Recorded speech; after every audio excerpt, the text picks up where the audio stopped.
active and passive immunity. Active immunity is gained when antigen enters the body, immune response will be occurring, and antibodies are produced by plasma cells. There are two types of active response, which is natural and artificial. Natural active immunity occurs when there is infection happening in our body, but artificial active immunity will occur during vaccination. During vaccination, antigens are injected in our body, and these will create a similar reaction as to when you have the real infection. Also note that active immunity is long-term and permanent.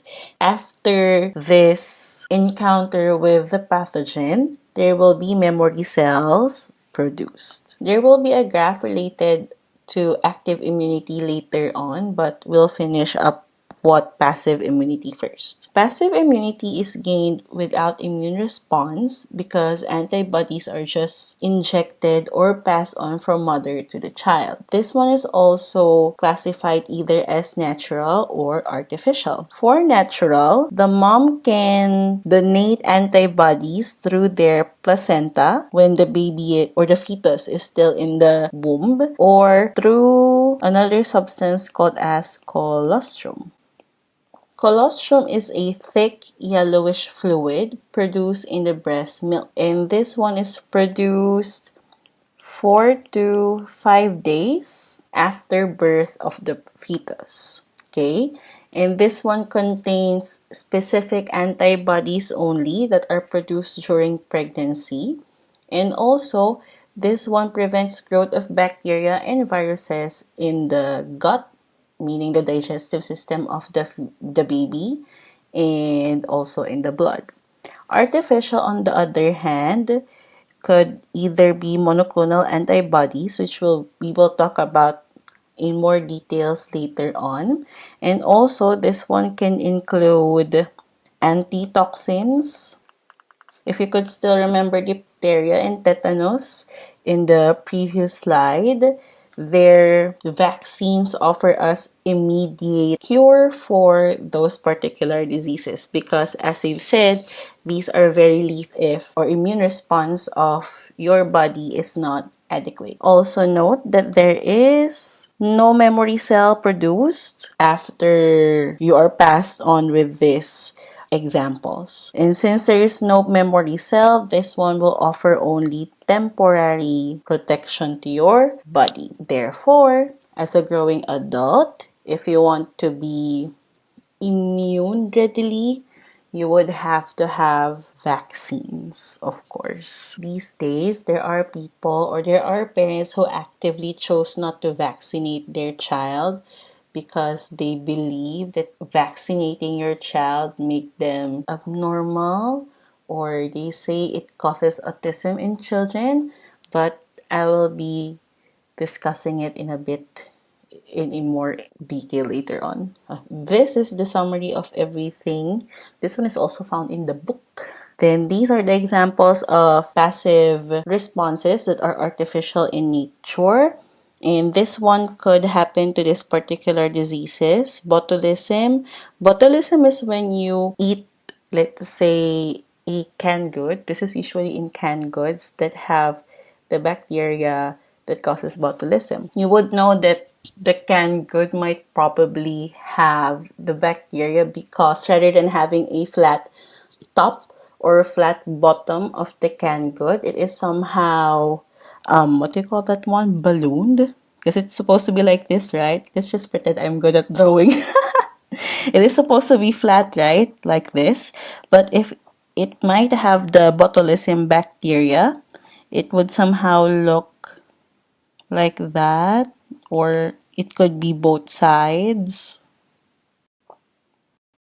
There is like a ballooned surface on the top or the bottom. So if the canned good looks like that, do not eat it because you might likely have botulism after your meal. Next one, diphtheria. We talked about that one before. Hepatitis B is a very frequent one, especially if you have contact with a lot of people and you're not really sure if the food that they ate or the spoon, fork, or eating utensils that they use or glassware that they use have the pathogen. So it's better not to share all those stuff with other people. As much as possible, have your personal spoon, eatware, plates, ceramics, anything that will be going through your mouth or face or your body. Make sure that you don't share it with anyone. Because if you share this personal and intimate materials with someone else, you might acquire the hepatitis. Next one, rabies. Rabies is usually taken or acquired through bites of different animals, especially if they are unvaccinated. This is one reason why you have to vaccinate your pet cats, pet dogs, so that they cannot give you rabies. Rabies is very deadly. I think it's possible to die within. And lastly, tetanus. We discussed this one in the previous form, so I won't talk about it anymore. Immune response graph. This immune response graph tells us relatively the amount or the concentration of antibody in our system during initial and secondary exposure to the antigen. So let's say you have a cold virus and there are like thousands of cold virus, and therefore you would have to be infected by each of these thousand strains of cold virus to like gain infinite immunity from colds. But then again, they always mutate, so we don't know if it's even possible for one person to acquire immunity against the cold virus. So let's say you have cold virus X. Okay, so this cold virus X, you had initial exposure to it. And during initial exposure, you do not have antibody yet. No antibody. Since you don't have any antibody, it means that you still have naive B cells. If you could still remember. As this graph increases, it also means that your antibody increases in amount. Therefore, in this area in here, this area before the first peak, that area would be where the activated B cells are formed. Activated B cells are formed.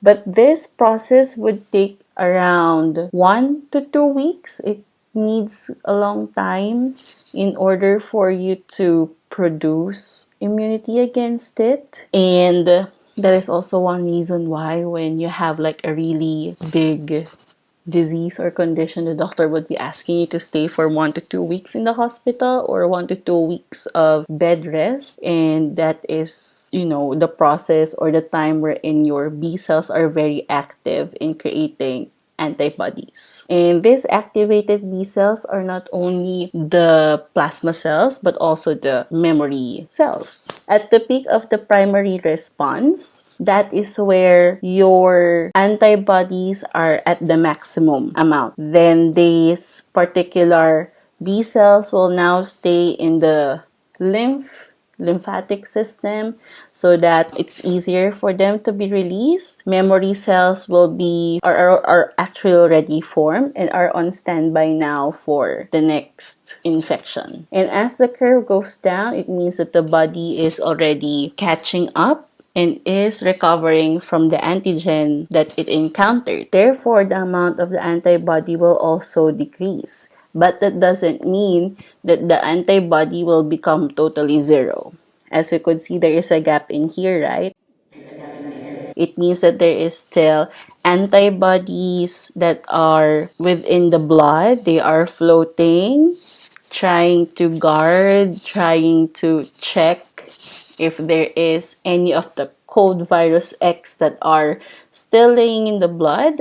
And once there is another presence of this cold virus X detected, that means it is a secondary exposure, right? And during this secondary exposure or secondary infection, your memory B cells will be highly active,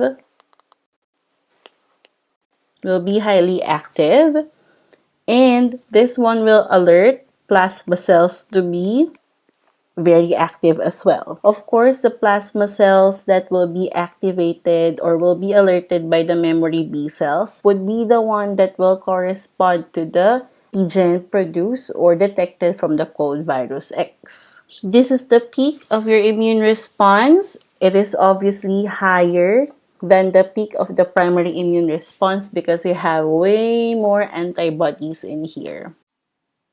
Way more. And these long-lived plasma cells will go back to the bone marrow or to the lymphoid organs wherein they would be staying, and the amount of antibody goes down, meaning the person is recovering. And in here, the memory B cells will still stay in the blood. The memory B cells will never die.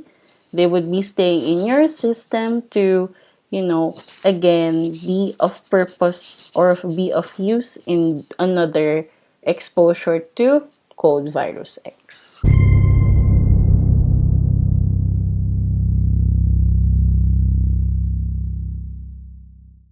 This is the similar graph, but this one is the more detailed version. This IgG, IgG, IgM, these are examples of the classes of antibodies. There are actually 6 classes of antibodies, but these two are the primary ones, especially this IgM. IgM is the first antibody that responds to different infections. Therefore, we could say that there are so much of them in our blood.